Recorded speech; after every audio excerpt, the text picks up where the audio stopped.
वैसे हमारा आज का विषय है भगवान राम का जन्म।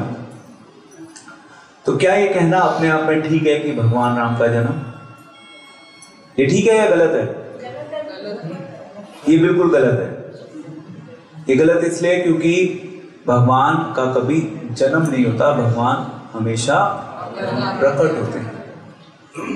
तो अब आपके माइंड में प्रश्न आना चाहिए कि जन्म लेने में एवं प्रकट होने में क्या अंतर है।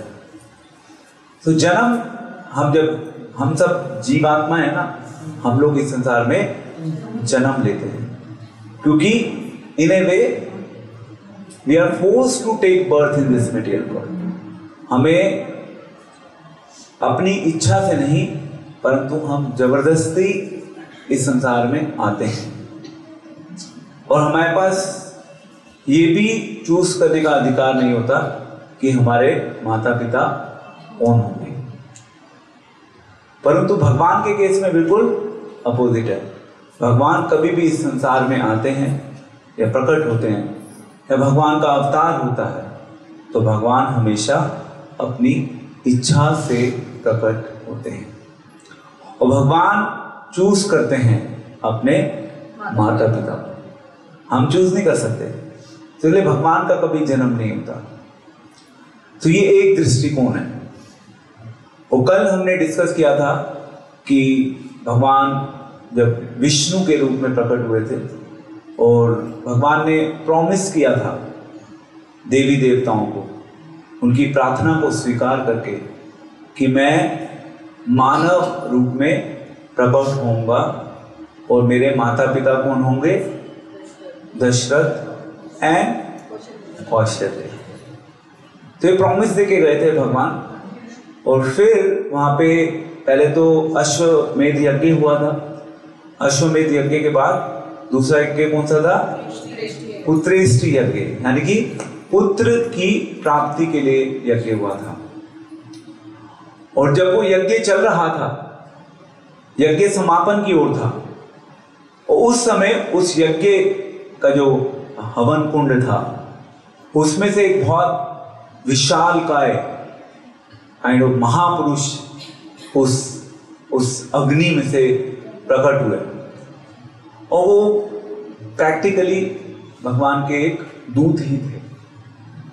और वो जब प्रकट हुए तो सभी आश्चर्यचकित हो गए उन्हें देखकर।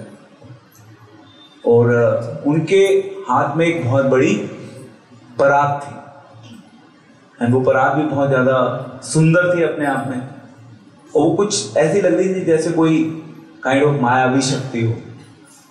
और उस परात में थी दिव्य खीर और उस खीर को देवताओं के द्वारा बनाया गया था। और जैसे ही राजा दशरथ ने उस विशालकाय पुरुष को देखा तो सबसे पहले तो उनका स्वागत किया, आदर सत्कार किया। और उसके बाद उन्होंने पूछा कि हे भगवान, बताइए कि मैं आपकी क्या सेवा कर सकता हूँ? आप किस प्रयोजन से यहाँ पर आए हैं और मैं आपके लिए क्या कर सकता हूँ? और ऐसे ही जब हम भक्ति का अभ्यास अपने जीवन में करते हैं तो समय समय पर भगवान हमें भगवान की सेवा करने के लिए प्रेरणा देते हैं। यदि हम उस प्रेरणा से प्रेरित होकर भक्ति में आगे बढ़ने का प्रयास करते हैं तो भगवान हमारी उस भक्ति को रिकॉग्नाइज कर लेते हैं और फिर भगवान हमें और सेवा देते हैं। भगवान हमें भक्तों का संग देते हैं। तो कभी कभी हमें भगवान स्वयं प्रेरणा देते हैं सेवा करने की और कभी कभी हमें सेवा करने की प्रेरणा मिलती है भगवान के भक्तों के माध्यम से। क्योंकि बहुत बार ऐसा होगा कि हमारे जीवन में भगवान शायद इंटरफेयर ना करें क्योंकि अभी हम इस काबिल नहीं है कि भगवान हमारी डे टू डे डीलिंग्स में इन्वॉल्व हो। अभी हमें उसके लिए काबिल बनना होगा जब भगवान हमारे को, जो हमारा हृदय है हमारे हृदय में, भगवान हम सभी के हृदय में है। किस रूप में? परमात्मा के रूप में। और भगवान को चैत्य गुरु भी कहा जाता है। और चैत्य गुरु के रूप में भगवान हम सभी को डायरेक्ट करते हैं।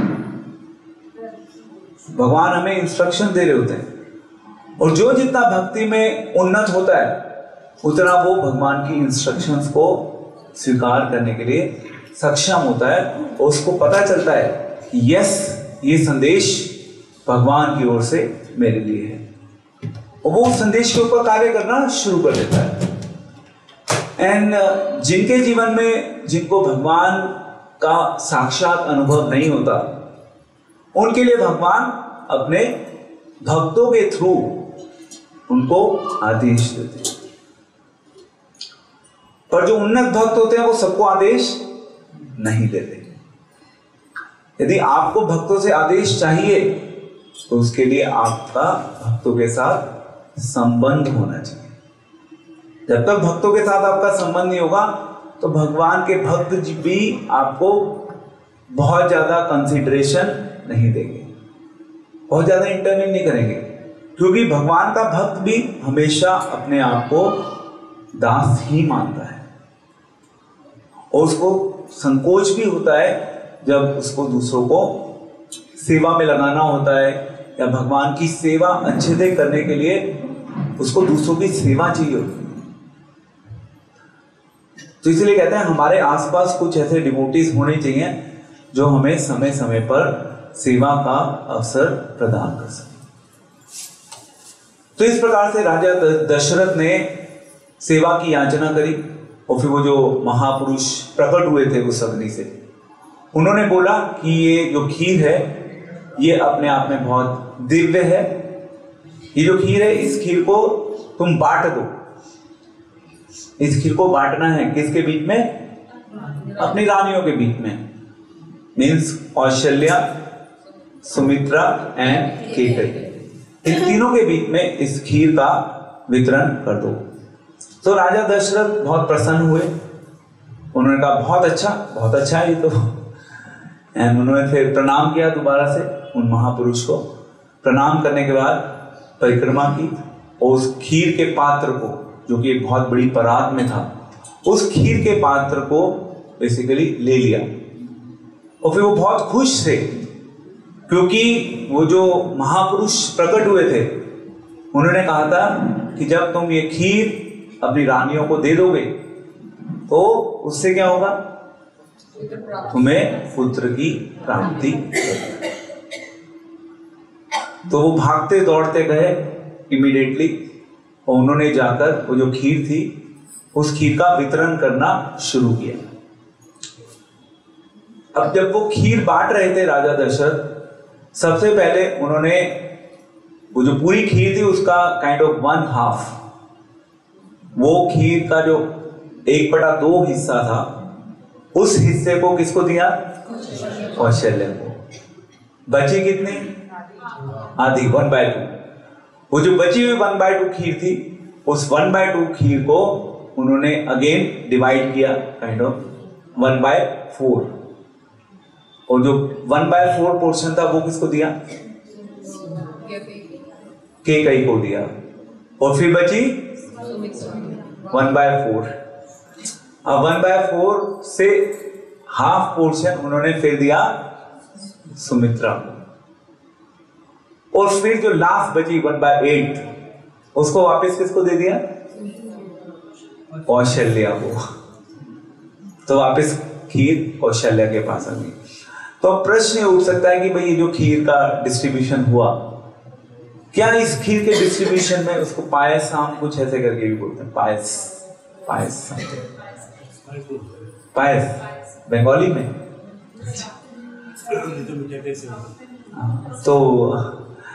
तो एक्चुअली देखा जाए तो राजा दशरथ ने जो खीर का वितरण किया था उसका कोई बेसिस नहीं था कि भाई किस आधार पे खीर को बांटा जाए।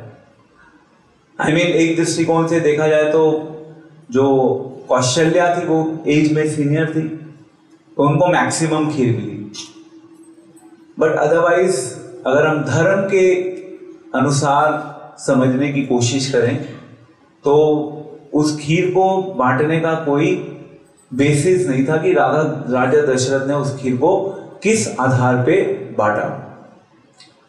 तो it was kind of partiality. Raja Dasharath की ओर से, ऐसा आचार्य लिख रहे हैं कि राजा दशरथ की ओर से खीर के वितरण में पार्शियलिटी हुई थी। Anyhow whatever happened, finally kheer का डिस्ट्रीब्यूशन हो गया। और जो देवी देवता थे, देवी देवता ने भगवान से प्रार्थना करी थी। वो प्रार्थना एक श्लोक के रूप में अभी हम पढ़ेंगे। यस, एवं मुक्तासुरा सर्वे प्रत्युचु अव्ययं विष्णुमा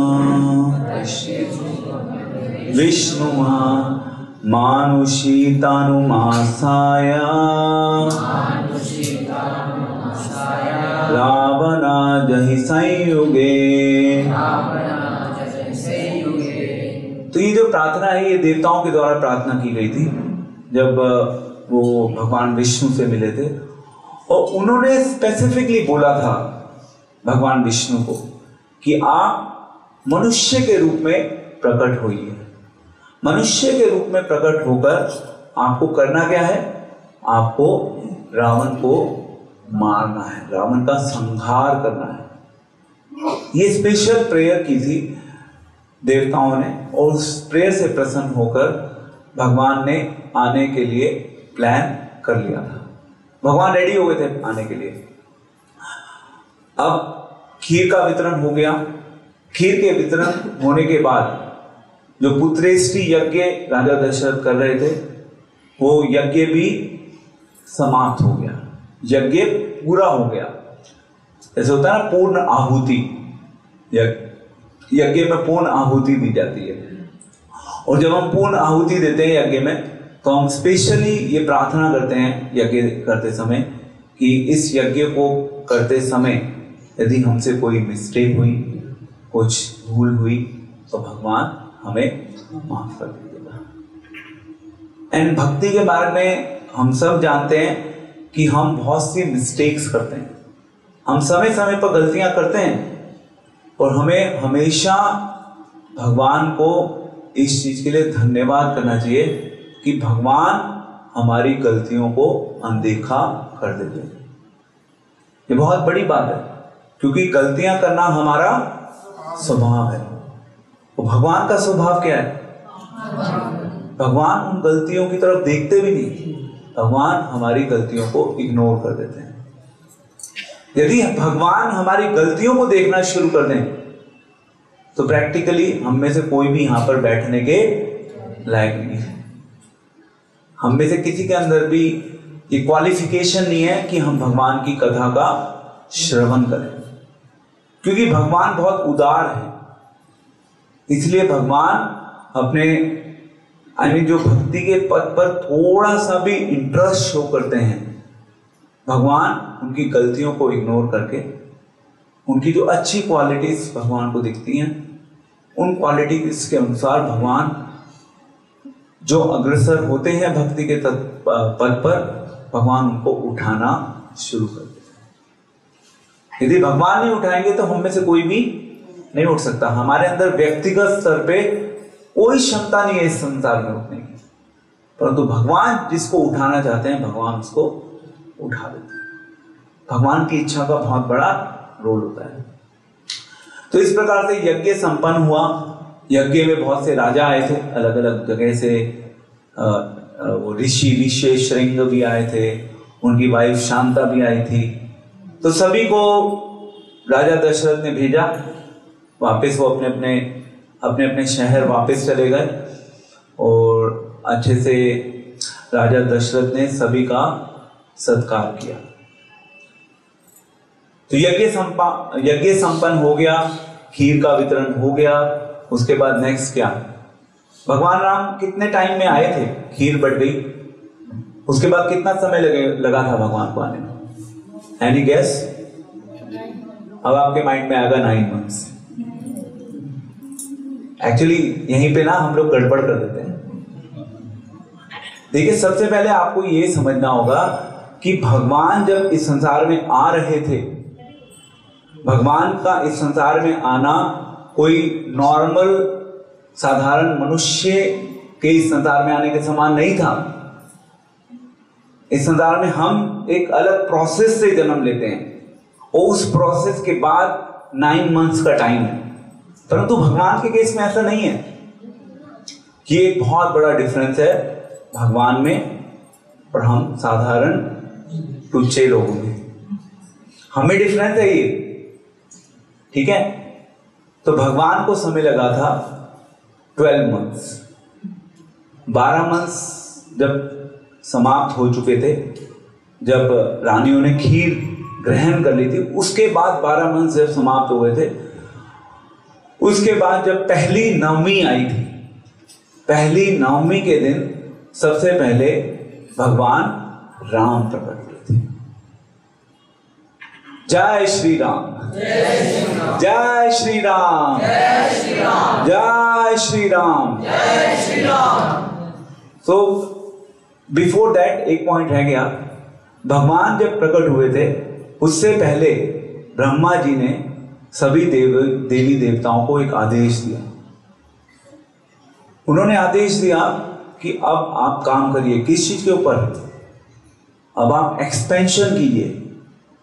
भगवान राम आने वाले हैं। अब भगवान जब आएंगे तो भगवान को अपनी सेना में बहुत से वानरों की आवश्यकता होगी, वानरों की आवश्यकता होगी। और 3 कैटेगरी है बेसिकली इसमें, जिसमें मेनली एक तो है भालू वानर, और जो वो वाले वानर जिनकी पूंछ बहुत लंबी होती है, जिनको लंगूर बोलते हैं। तो अब प्रश्न ये उठता है कि भगवान राम के समय भगवान की सहायता करने के लिए ये सब एनिमल्स ही क्यों थे? वहां पर प्रैक्टिकली कोई मानव नहीं था। जब भगवान राम रावण से युद्ध करने के लिए गए थे तो उस समय उनकी आर्मी में सब या तो वानर थे या भालू थे। तो they were like humans but they were not actually humans. So इसके 2 कारण है। सबसे पहला कारण ये है कि भगवान राम जब 14 वर्ष का वनवास काट रहे थे, उस समय भगवान जंगल में रह रहे थे। जंगल में रहते हुए भगवान जब जंगल में रह रहे थे उस समय भगवान एक नॉर्मल लाइफ जी रहे थे, साधुओं वाली। और जंगलों में प्रैक्टिकली मनुष्य नहीं रहते क्या? जंगलों में जनरली मनुष्य नहीं रहते। और भगवान को अपने उस मिशन को संपन्न करने के लिए बहुत बड़ी आर्मी की आवश्यकता थी, क्योंकि रावण की आर्मी छोटी नहीं थी। अब उस रावण की आर्मी से फाइट करने के लिए भगवान राम को बहुत बड़ी आर्मी की आवश्यकता थी। और फिर ब्रह्मा जी ने आदेश दिया सभी देवी देवताओं को कि भाई आप सब एक्सपेंशन पे काम करिए। और फिर इंद्र ने, फॉर एग्जाम्पल, इंद्र से कौन आए थे? बाली। और जामवन कैसे आए थे? जामवन तो पहले ही आ गए थे। ब्रह्मा जी ने पहले ही, क्या बोलते हैं उसको, उपासी, हाँ क्या बोलते हैं उसको, जम्भाई। ओके। तो ब्रह्मा जी ने एक बार जम्भाई ली और उस जम्भाई से जामवन प्रकट हो गए थे। तो जामवन पहले ही आ चुके थे। देन वायु से हनुमान आए, सुग्रीव आए। तो एक और प्रश्न खड़ा होता है यहाँ पे। Hare Krishna, please phone switch off कर लीजिए, साइलेंट कर लीजिए। एक और प्रश्न खड़ा होता है यहाँ पे कि जब इतने सारे देवी देवता अलग अलग रूप में एक्सपेंशन कर रहे थे और उनके नाम सबके लिखे हुए, किससे कौन आया, और वहां पे बाली का नाम आया, बाली का भी नाम आ गया। तो प्रश्न खड़ा होता है कि बाली ने तो भगवान राम की कोई ऐसा सेवा नहीं करी, बल्कि बाली की तो भगवान राम के साथ फाइट हुई थी। और उस फाइट में क्या हुआ था? भगवान राम ने उस फाइट में सुग्रीव को बचाया था और बाली को मार दिया था, बाली का वध कर दिया था। सो इन ए वे बाली ने कोई ऐसा सहायता नहीं करी। तो कोई हिंट दे सकता है कि जब बाली ने कोई हेल्प नहीं करी तो फिर बाली का नाम इस लिस्ट में क्यों आया? मुश्किल है, बट आप थोड़ा सा सोचोगे तो शायद आप वजह से सुग्रीव और हनुमान जी मिले रामचंद्र से। बाली की वजह से सुग्रीव एवं हनुमान भगवान राम से मिले। Okay, this is one. Second, yes,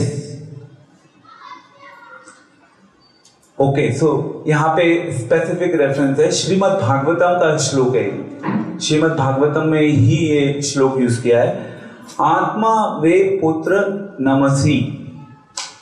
सो बाली के बेटे का नाम था अंगद। अंगद ने तो सेवा की थी। तो शास्त्रों में ऐसा कहा जाता है कि जो पुत्र होता है, पुत्र पिता का ही स्वरूप होता है। एक कहावत भी है इंग्लिश में, लाइक फादर लाइक सन। सो बाली ने डायरेक्टली स्वयं सेवा नहीं करी, परंतु अंगद ने सेवा की थी।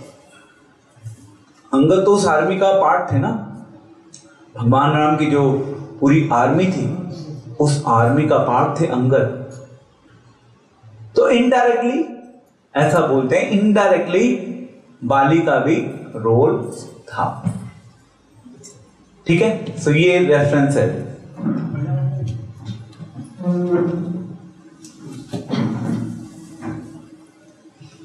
एक और प्रश्न ये भी है, मतलब एक और आंसर ऐसा बताया गया है कि जो रावण था, रावण को भी श्राप मिला था। रावण को श्राप दिया था नंदी ने, और रावण को श्राप में नंदी ने कहा था कि तुम्हारी जो मृत्यु होगी वो होगी वानरों से। तो मल्टीपल रीजन से जिसकी वजह से भगवान राम की आर्मी में ज्यादातर सब एनिमल्स ही थे, और भगवान राम की सेवा करने का अवसर मिला था देवी देवताओं को। तो सेवा करने के लिए इनफैक्ट देवी देवता भी हमेशा तैयार रहते हैं। ब्रह्मा जी ने आदेश दिया देवी देवताओं को, और उस आदेश का पालन करने के लिए जो देवी देवता थे उन्होंने अलग अलग रूप में भगवान की आर्मी से जुड़े हुए अलग अलग जो किरदार हैं उन सभी का एक्सपेंशन करना शुरू कर दिया। तो इससे हम सभी के लिए शिक्षा ये है कि हमें भी भगवान की सेवा करने के लिए आतुर रहना चाहिए, तैयार रहना चाहिए। हमें अपने आप को इस संसार में इतना अधिक व्यस्त नहीं करना चाहिए कि हमें भगवान की सेवा करने का ही समय ना मिले। आज के समय में ऐसा होता है ना, जनरली तो ऐसा ही देखा जाता है। हम दिल्ली शहर की अगर हम बात करें तो दिल्ली शहर में तो बहुत ही डिफिकल्ट लाइफ है, टाइम ही नहीं है लोगों के पास। जो लोग कॉर्पोरेट में होते हैं, जॉब करते हैं, I have worked in the corporate for more than 10 years। It's very difficult life. आप कहते हो ठीक है 5 दिन तो पूरा कंपनी आपका खून निकाल लेती है, अभी तो 5 के 6 भी हो जाते हैं, कई जगह 7 भी हो जाते हैं। अभी रिसेंटली मैंने सुना था कि एक कोई MNC है, उसमें कोई चार्टेड अकाउंटेंट था शायद, उन्हें सुसाइड कर लिया because of the excessive work pressure and stress. बहुत स्वाभाविक हो रहा है। कुछ लोग सुसाइड कर लेते हैं और कुछ लोग बेचारे बिना सुसाइड करे भी बिल्कुल मृत जीवन जीते हैं। It's very difficult. अब उसमें फिर प्रैक्टिकली 1 या 2 दिन बचते हैं बहुत मुश्किल से। उन 1-2 दिनों में क्या करना होता है? घर के ही इतने सारे काम हैं, लाइन लगी होती है। प्रैक्टिकली सभी की न्यूक्लियर फैमिली है। अब जब न्यूक्लियर फैमिली होती है तो काम करने वाले मेंबर्स भी बहुत कम होते हैं। और आज के समय में तो ऐसे ही होता है कि I mean females are also working, males are also working. अब उसमें तो पता ही नहीं चलता टाइम का, बड़ी मुश्किल से 2 दिन मिल रहे हैं, बाकी तो 5 दिन कुछ पता ही नहीं होगा। So it's a tough time. Delhi शहर में रहते हुए समय नहीं है, तो अगर किसी के अंदर थोड़ी सी इच्छा होती भी है तो वो इच्छा होते होते भी वो इच्छा प्रैक्टिकली मर जाती है। कभी गलती से कोई सत्संग प्रवचन में आ गए, प्रवचन सुन लिया, ठीक है, प्रवचन तो सुन लिया, बहुत अच्छा लगा प्रवचन, प्रभु जी ने बातें तो बहुत अच्छी बताई हैं, हमें इसे के ऊपर अमल भी करना चाहिए, बट समय ही नहीं। तो ये बहुत बड़ा दुर्भाग्य है। कलयुग में लोगों के पास समय की कमी है। एक्चुअली 2 चीजें हैं, एक तो समय की कमी है और दूसरा हम जबरदस्ती अपने आसपास हम बहुत बड़ा एक बवंडर क्रिएट कर लेते हैं और हम उस बवंडर में रोलर कोस्टर की तरह घूमते रहते हैं। हम खुद ही क्रिएट करते हैं और हम फिर उससे बाहर नहीं निकल पाते। बहुत मुश्किल होता है उससे बाहर निकलना। उससे बाहर निकलने के लिए बहुत अधिक कठिन परिश्रम की आवश्यकता होती है।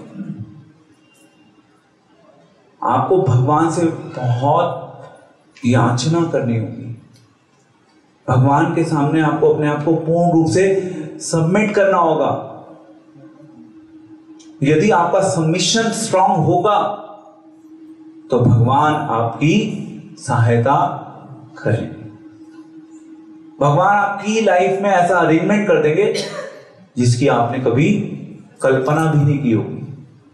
भगवान के पास है ये शक्ति, पर इसके लिए भगवान हमसे क्या चाहते हैं? क्या चाहते हैं भगवान? भगवान हमारा समर्पण चाहते हैं।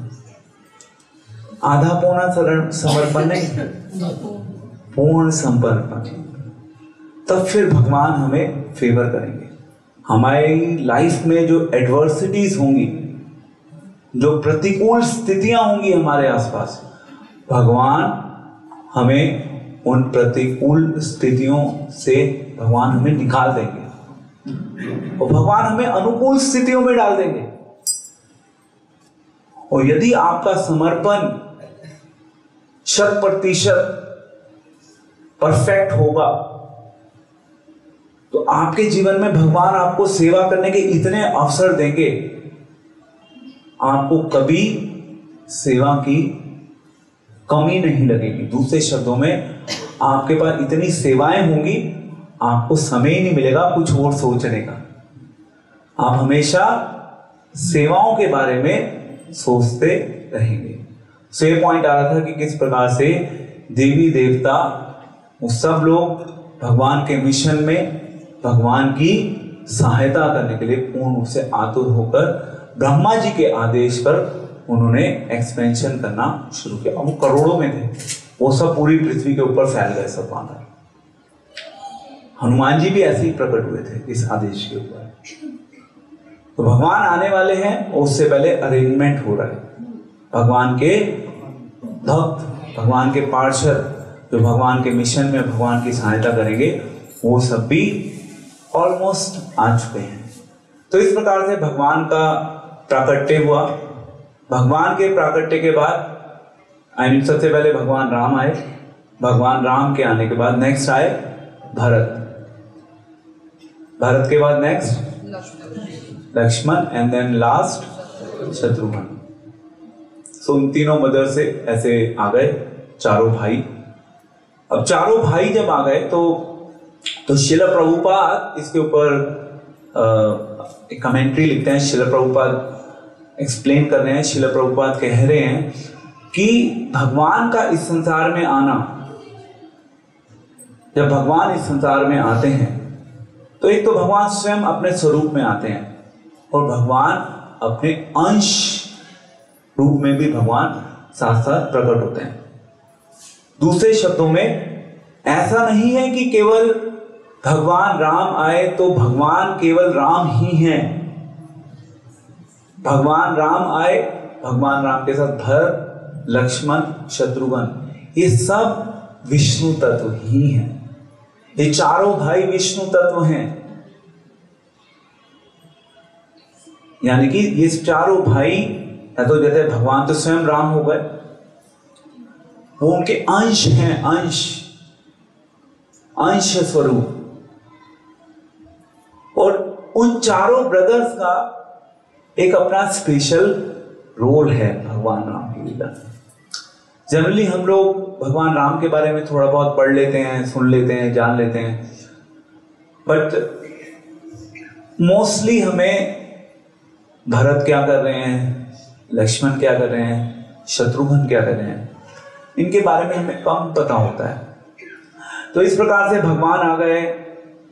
जब भगवान आए थे उस दिन नवमी थी, तो इसीलिए हम एक्चुअली नवमी सेलिब्रेट करते हैं, राम नवमी। जब भगवान आ गए तो पूरी अयोध्या में भव्य स्तर पे उत्सव मनाया गया, सेलिब्रेशन, टाइम फॉर सेलिब्रेशन। भगवान आए हैं। भगवान राम एक दृष्टिकोण से अयोध्या वासियों का सब भगवान राम जीवन ही थे, क्योंकि जब भगवान 14 वर्ष के वनवास पर गए थे बाद में, उस समय अयोध्या पूर्ण रूप से बिल्कुल सूनी हो गई थी। इट वॉज लाइक कि अयोध्या वासियों का जीवन चला गया। 14 वर्ष के लिए उनका जीवन स्टैंड एक ही जगह रुक गया। फिर जब वापस आए भगवान, तो वापस उनका जीवन आया। So practically Ram and Lakshman, इन दोनों की जोड़ी थी। भरत एंड शत्रुघ्न, इन दोनों की जोड़ी थी। अभी नामकरण नहीं हुआ। नामकरण की जो प्रक्रिया है वो लगभग 13 दिन के बाद, जब भगवान आ गए थे उसके 13 दिन के बाद भगवान की नामकरण संस्कार बोलते हैं उसको, नामकरण संस्कार हुआ था। और भी बहुत सारे संस्कार होते हैं, जातकरण संस्कार उनको बोलते हैं। वो सारे संस्कार हुए भगवान के। और जो नामकरण संस्कार था वो अगेन वशिष्ठ मुनि ने किया था वो संस्कार। और उन्होंने जो नाम दिया था चारों भाइयों को, वो गुणों के आधार पर दिया था। अगेन ये पहले का हमारा ऐसा कल्चर भी था। और पहले के जो ऋषि होते थे वो सब इतने समझदार होते थे, इतने क्वालिफाइड होते थे, इतने योग्य होते थे। उन्हें पता होता था कि ये बच्चा, शुरू में तो जब बच्चा आया है इस संसार में, तो यू कैन नॉट, आपको पता थोड़ा नहीं चलेगा कि इसमें क्या गुण है क्या गुण नहीं है। थोड़े साल बाद ही तो पता चल पाएगा। परंतु पहले के जो ऋषि होते थे उनमें ये शक्ति होती थी। वो शक्ति के आधार पे उनको पता चल जाता था कि इस बालक में ये पर्टिकुलर गुण होंगे, और उन गुणों के आधार पे नामकरण किया जाता था।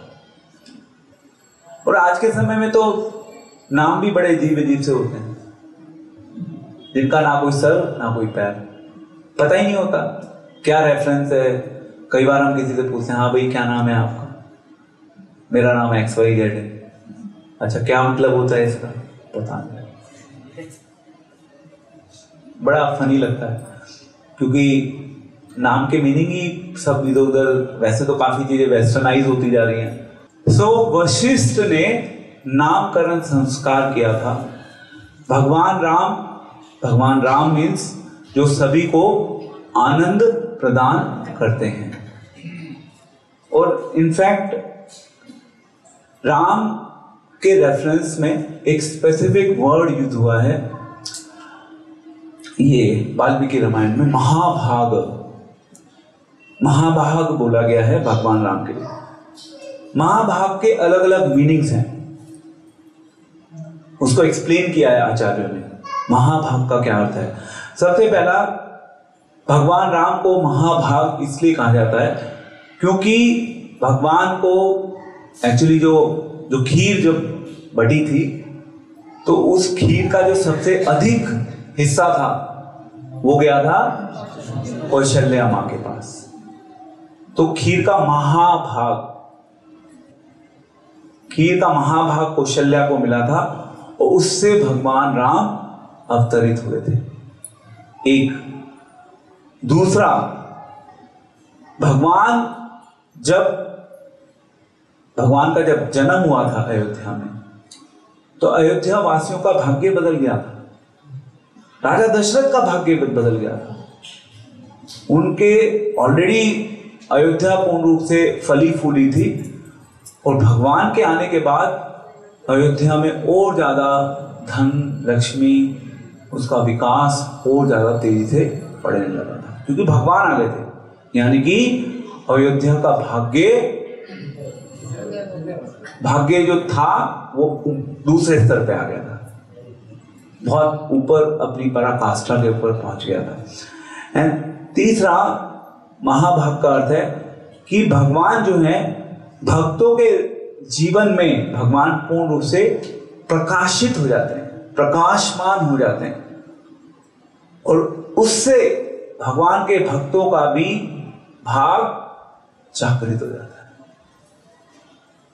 इसलिए एक कोटेशन है, आई थिंक चैतन्य चरितामृत में आती है, कृष्ण सूर्य सम माया अंधकार, जहां कृष्ण वहां नहीं माया रे अधिकार। तो इस संसार में सब जगह केवल प्रैक्टिकली अंधेरा ही अंधेरा है, यदि हमारे जीवन में भगवान नहीं है। एक बार भगवान हमारे जीवन में दस्तक दे देते हैं, दस्तक दी भगवान ने, ठीक है, टक टक टक गेट के ऊपर आए, आपने गेट नहीं खोला, भगवान ने थोड़ी देर वेट किया, आपने फिर गेट नहीं खोला। आपने गेट क्यों नहीं खोला? क्योंकि आप सो रहे थे, आप इतनी गहरी नींद में सो रहे थे।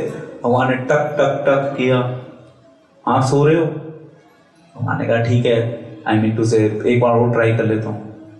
आप नहीं उठे, जब आप नहीं उठे तो फिर भगवान ने कहा चलो ठीक है, ये तो सो रहा है, लेट हिम स्लीप, ये सो रहा है, अब मैं दूसरे घर जाता हूं। भगवान फिर दूसरे घर जाते हैं, वहां जाके टक टक टक भगवान उठाने की कोशिश करते हैं। बहुत सारे घर जाते हैं भगवान, हैं मंगल आरती के टाइम पे सो रहे थे। बहुत सारे घर जाते हैं भगवान, केवल कुछ ही ऐसे होते हैं जो गेट खोलते हैं और भगवान का वेलकम करने के लिए तैयार हो जाते हैं। और जो भगवान का वेलकम करने के लिए तैयार हो जाते हैं, भगवान उसके घर में बैठ जाते हैं। अब उसमें भी क्या होता है कि कुछ तो ऐसे होते हैं जिनके घर में भगवान बैठ जाते हैं तो वो थोड़ा डिस्टर्ब भी होना शुरू हो जाते हैं। भगवान कहते हैं कि यार ये तो बेकार केस है, ये यहाँ पे काम नहीं चलेगा, चलो यहाँ से। भगवान बैग पैक करके चले जाते। बट कुछ ऐसे होते हैं जो भगवान का पूरे जीवन सत्कार करने के लिए तैयार रहते हैं भगवान को, क्योंकि वो अपने जीवन में उतारना चाहते हैं, भगवान को अपने हृदय में स्थान देना चाहते हैं। तो ये कैटेगरीज ऑफ डिवोटीज हैं अलग अलग। तो हमें डिसाइड करना है कि हम कौन सी कैटेगरी में अपने आप को एस्टैब्लिश करना चाहते हैं। टक टक टक आपने गेट ही नहीं खोला, एक कैटेगरी। दूसरी, गेट खोल दिया है, भगवान आ गए हैं, आप भगवान से थोड़े दिन के बाद परेशान होना शुरू हो गए। जो ऊपर जो दिखावटी भक्त होते हैं ना, दिखावटी भक्त पता है कौन होते हैं? हम सब वैसे तो दिखावटी भक्त हैं हम, क्योंकि हम क्या करते हैं, दिखावटी भक्त कैसे हैं हम लोग, हम एक लिमिट तक भगवान को अपनी लाइफ में इंटरवीन करना, हम कहते हैं ठीक है भगवान यहां तक करिए, इससे ज्यादा मत करिए। हम एक वॉल खुद ही एक दीवार खड़ी कर देते हैं, भगवान आप इधर हम इधर, इससे ज्यादा आगे मत आना भगवान। हम खुद ही वॉल क्रिएट कर देते हैं। बट कुछ ऐसे डिवोटीज हैं, भगवान कहते हैं प्लीज भगवान आप डेली मेरे साथ मेरे ही बेडरूम में सोइए। वो कौन से डिवोटीज हैं? जो अपने जीवन को भगवान की प्रसन्नता के लिए अपने जीवन को पूर्ण रूप से समर्पित कर देते हैं। वो फिर कोई लिमिट नहीं लगाते कि मैं आधा घंटा करूंगा, 1 घंटा करूंगा, क्योंकि लिमिट है ही नहीं एक्चुअली। भक्ति में कोई लिमिट नहीं है। लिमिट तो हम लोग खुद डिफाइन कर देते हैं, क्योंकि भगवान अनलिमिटेड है, तो इसलिए भक्ति करने की कोई लिमिट नहीं होती। हाँ, स्काई इज अनलिमिटेड और लिमिटेड।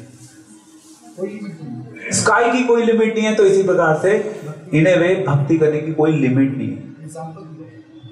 जैसे कि आसमान पे आप चढ़ते चले जाइए ऊपर, कोई लिमिट थोड़ा ना होती है। जब फ्लाइट में बैठ के जब आप जा रहे होते हैं तो वो ऊपर लेके जाता रहता है आपसे, तो वो भाई कितना ऊपर लेके जाएगा, देयर इज नो लिमिट। हम केवल हफ्ते में 1 दिन प्रोग्राम अटेंड करने आएंगे, बाकी दिन तो चलो ठीक है, सुबह सुबह प्रभु जी लोग मंगला आरती कर लेते हैं, ठीक है, करने दो उनको। हमारे लिए तो हफ्ते में 1 दिन बहुत है भाई, इससे ज्यादा नहीं करेंगे हम। कोई लिमिट नहीं है, क्योंकि जीवन भगवान ने दिया है, हमारे ऊपर बहुत बड़ा कर्जा है। भगवान ने जीवन दिया है ना, तो भगवान का वैसे तो हम कर्जा किसी भी रूप में चुका नहीं सकते, हमारे पास तो कोई योग्यता नहीं है, बट फिर भी हम अपने जीवन को समर्पित करने का प्रयास करते हैं। I mean, अगर आपको समर्पण सीखना है तो बलि महाराज से सीख लीजिए। जो समर्पण बलि महाराज ने किया वो तो कोई नहीं कर सकता। उन्होंने तो अपने आप को ही न्योछावर कर दिया भगवान को दिए हुए वचन को पूरा करने के लिए। ये थे बलि महाराज, वचन को पूरा करना था, और उसके लिए उन्होंने अपने आप को ही दांव पे लगा दिया। इसको बोलते हैं आत्मनिवेदनम।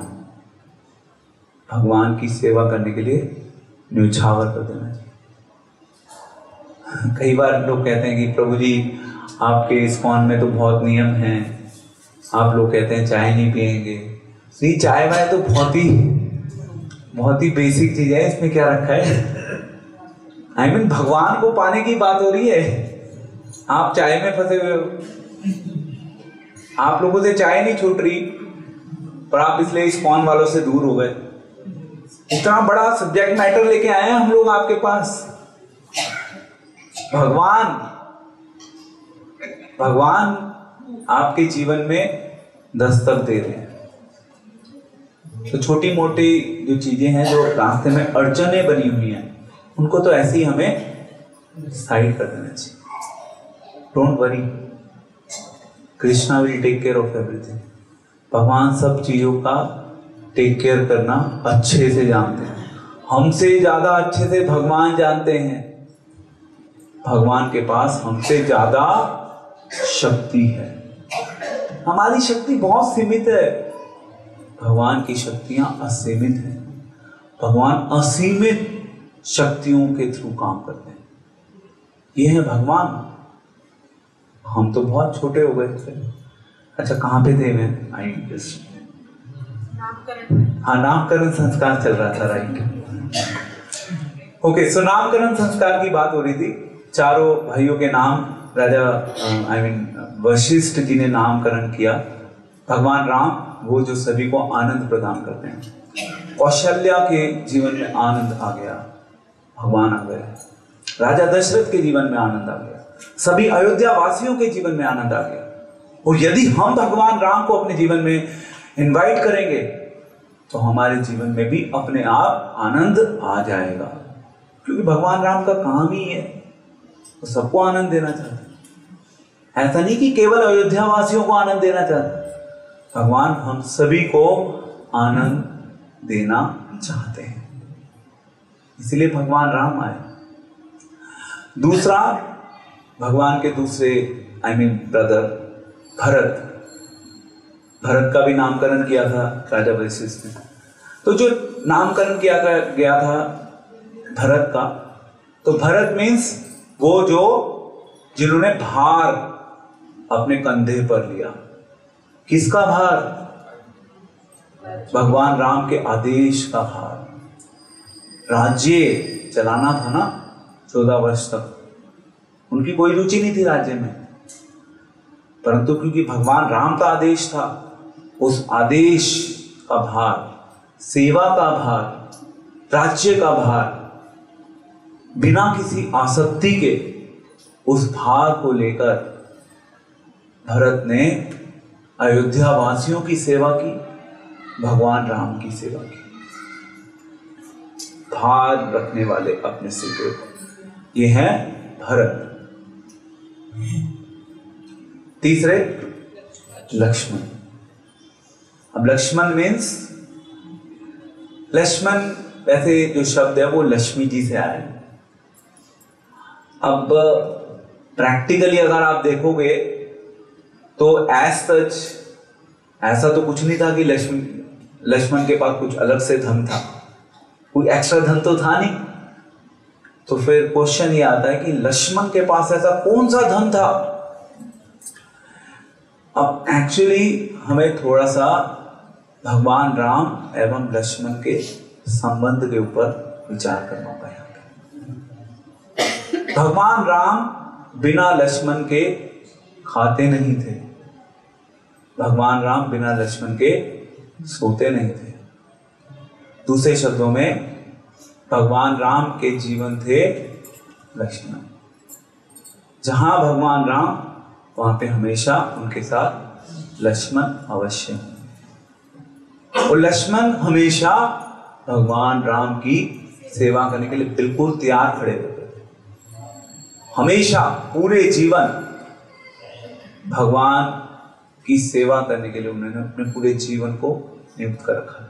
Always ready to serve my lord, although he was his brother, but still जहां सेवा की बात आती है उसके लिए उन्होंने सब कुछ अपना दे दिया था। I am ready to serve. भगवान जब जंगल में जाते थे शिकार करने के लिए, जब जंगल में जा रहे हैं, पीछे पीछे लक्ष्मण जा रहे हैं। आई मीन एक दृष्टिकोण से लक्ष्मण को ऑब्वियसली लक्ष्मण तो ये थोड़ा जानते हैं कि लक्ष्मण की ये तो भगवान है स्वयं।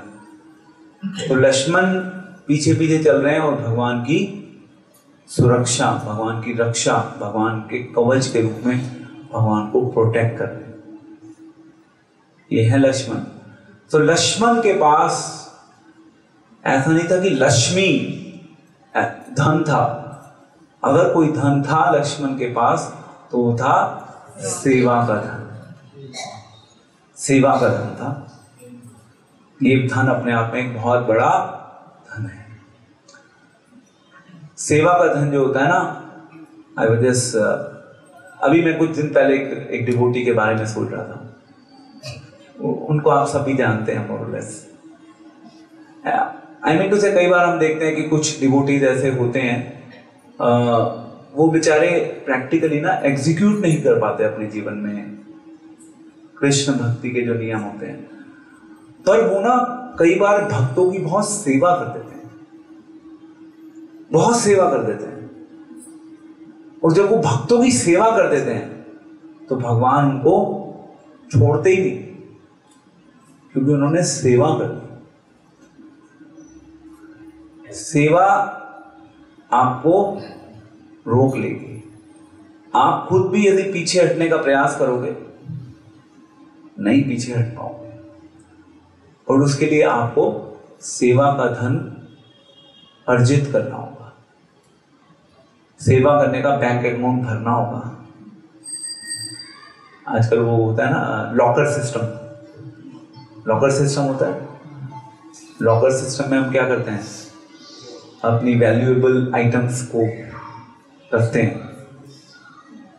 तो भगवान की सेवा करते रहो, लॉकर में भरती रहेंगी वो अपने आप, एंड वो कभी खत्म नहीं होंगी। उसको कोई आपसे ले भी नहीं सकता। भगवान की जो आप सेवा करेंगे कोई भी नहीं ले सकता उसको। उसके ऊपर आपका व्यक्तिगत अधिकार है। उस सेवा के बदले में भगवान हमेशा आपको अलग अलग रिवार्ड्स इंटरेस्ट के रूप में देते रहेंगे टाइम टू टाइम, पर सेवा करनी होगी उसके लिए। तो लक्ष्मण के पास है सेवा का धन, इसलिए है वो Lakshman. And last is Shatrughan. अब लक्ष्मण ने तो प्रैक्टिकली आई थिंक केवल 1-2 लोगों को ही शायद मारा होगा अपनी लाइफ में, कुछ रेफरेंस आता है, I don't remember, but Lakshman ने मारा था किसी को, सॉरी शत्रुघ्न ने मारा था। तो ऐसा लगता है कि शत्रुघ्न नाम का अर्थ है कि उस शत्रुओं का दमन करने वाले, नाश करने वाले। पर ऐसा जो उनकी लाइफ में उन्होंने किसी का नाश किया हो, किसी को मारा हो, ऐसा तो है नहीं। तो अब हमें विचार करना होगा कि शत्रुघ्न ने ऐसा क्या किया, कोई बताया? इंद्रियों का दमन।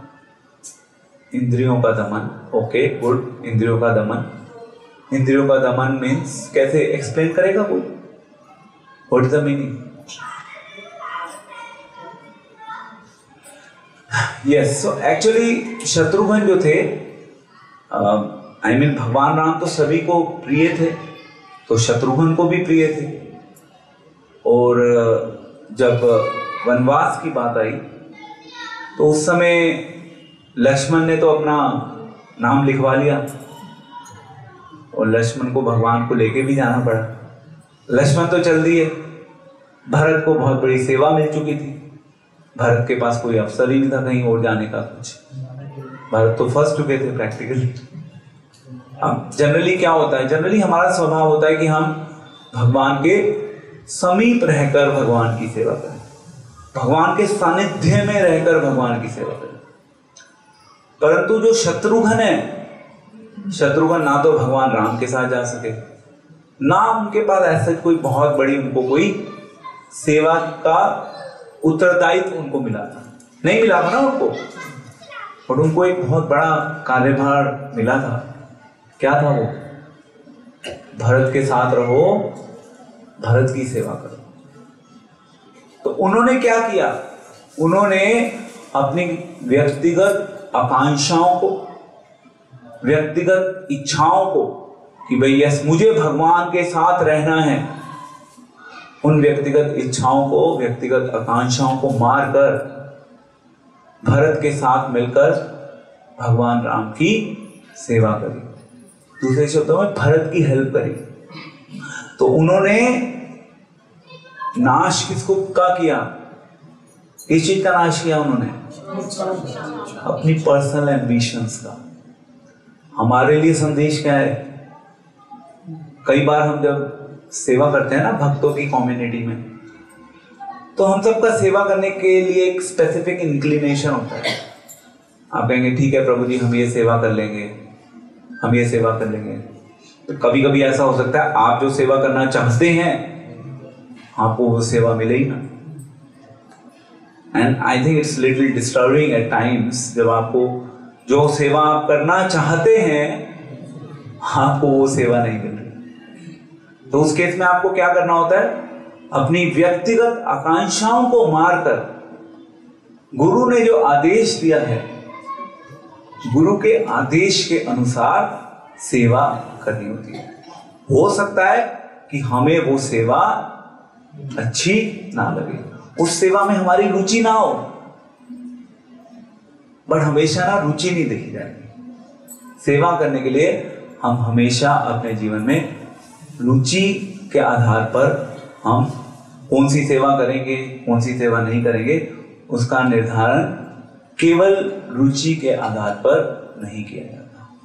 तो ये हमारे लिए एक इम्पॉर्टेंट मैसेज है शत्रुघ्न की ओर से कि अपनी व्यक्तिगत आकांक्षाओं के आधार पर सेवा का चुनाव हम ना करें। तो इस प्रकार से ये जो राम, भरत, लक्ष्मण, शत्रुघ्न, इन चारों का नामकरण संस्कार हो गया। अब धीरे धीरे चारों भाई बड़े होने लगे। वो वेद शिक्षा सीख रहे थे, आर्चरी सीख रहे थे, अलग अलग चीजों में वो बिल्कुल पारंगत होते जा रहे थे। माता पिता की सेवा कर रहे थे, सब चीजें बढ़िया से चल रही थी, अच्छे से। अब जब सब चीजें बिल्कुल ठीक ठाक चल रही थी, बड़े हो गए चारों भाई, अब जब चारों भाई बड़े हो गए तो फिर क्या हुआ? क्या हुआ फिर दशरथ ने सोचना शुरू किया कि भाई अब इनका टाइम आ गया, इनका विवाह कराना चाहिए। इसके ऊपर विचार चल रहा था राजा दशरथ का। इतने में वहां पर आ गए विश्वामित्र। तो हमारी कथा यहीं तक है, विश्वामित्र तक। विश्वामित्र की एंट्री हो चुकी है और विश्वामित्र की एंट्री होने के बाद आगे जो है वी ऑल नो दैट कि दशरथ को उन्होंने बोला कि भैया मेरे को लेके जाना है राम को। दशरथ तो बहुत ज्यादा व्याकुल हो गए, दुखी हो गए, परेशान हो गए। ये प्रपोजल कहाँ से आ गया? अभी तो भगवान आए हैं। क्योंकि वो तो एक अपने साधारण बेटे के रूप में ही समझते थे ना उनको। वो बहुत ज्यादा डिस्टर्ब हो गए। विश्वामित्र को गुस्सा आ रहा है, भैया ये क्या हो रहा है? मैं लेने आया हूं बेटे को, प्रोटेक्शन चाहिए जंगल में। दशरथ ने अपनी अड़ंगी लगा रखी। आसक्ति थी ना उनको, आसक्ति में ऐसी होता है। बट विश्वामित्र भी कम नहीं थे, उन्होंने उनकी आसक्ति को ब्रेक किया और ले गए वो। श्री श्री सीताराम लक्ष्मण हनुमान की जय।